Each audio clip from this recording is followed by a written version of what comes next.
humanoid robots beat humans in a Beijing half marathon. I saw some videos of this. Yeah, and it's super creepy. And at the same time, Sony built a robot to beat table tennis professionals.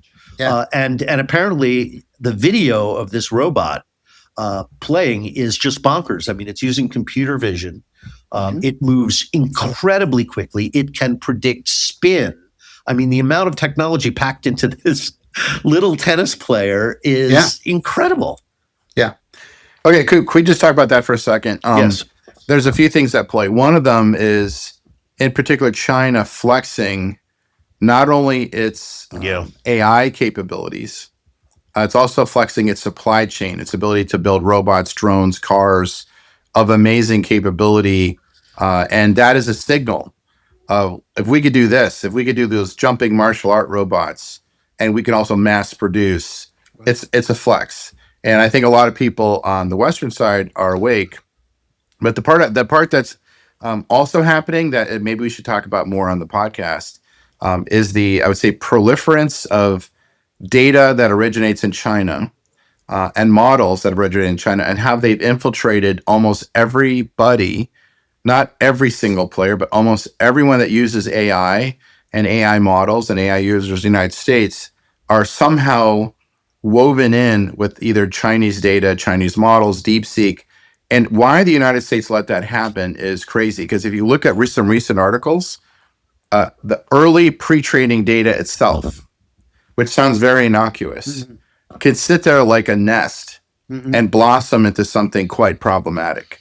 And it's such a sophisticated, like, cyber attack. Right. It's like something sitting there, nested. You're sort of sneaking in plain sight, right? Yeah. You're just dropping right in there, and it feels innocuous, but it is definitely not. And if you look at, like, the preponderance of, like, these open models, open source, open weight, open data, almost all of them are Chinese data, Chinese built, or some hybrid of that. And somehow the U.S. government and companies were not thinking carefully about this. And now it's a real problem. And now they're showing, like, their ability to take much more robust technology they don't share with us. Like, what they gave us was infiltration. What they've kept is best in class. Yeah. So the robots that are from China coming here, like, if you've seen the Unitree that comes to America, they are much less abled than the Unitree versions in China. Right. China's playing a two-sided game, giving us stuff which is less capable and also latent with, like, little Easter eggs that come out and do things. Yet over there, they're demonstrating amazing flex. So, like, hopefully this is a wake-up call to the U.S. government. Like, I know people are aware, but you're giving the U.S. government a lot of credit, Rony, that they do not deserve. and the private companies and entrepreneurs, like, we need to get on the ball intensely. Yeah. Wow. Intensely, because the race is on. This is like one of the most intense race. This is like much more intense than the space race. Yeah, I mean, Boston Dynamics, that felt like the most advanced company in the world, does not feel like the most advanced company in the world anymore. No, not even close. No. It was. It was for a little while. And they were studied. I mean, what the Chinese do really well is they study and they learn. But the mistake on the West is you think they don't innovate. Right. And they innovate fast. They've learned how to innovate fast, how to be agile, how to be inventive and creative. By the way, they've been doing that for thousands of years. Yeah. I think we underestimate the West has part of war type stuff, right? Exactly. And they have long-term patience. So we need to wake up. Interesting. I think the other thing that we're seeing both in the conflict in Ukraine as well as what's happening in the Middle East is the power of drones.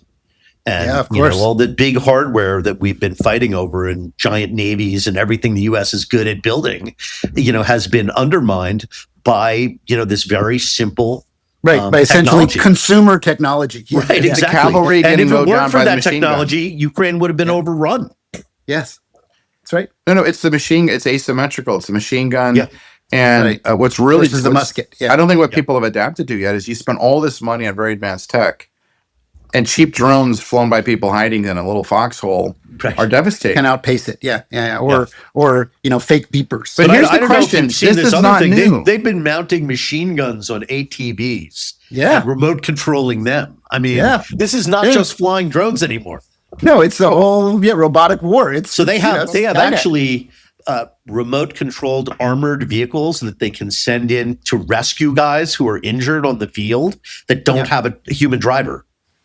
But Charlie, it's too dangerous to go get a guy. They have a robot that goes and gets him. Sure. I want to use an SAT word. I'm flummoxed. And the reason I'm flummoxed, flummoxed. I'm flummoxed because this has been slow coming for 30 years. Mm-hmm. It's true. For 30, and by the way, we in America, we're the pioneers of drones and radio control, and pioneered in Afghanistan, like what was one of the very first uses. How have we lost control of situation, lost control of supply chain, lost control of the strategy, even though like we've been watching it in slow motion for 30 years? How does this happen? Because it's a top-down strategy.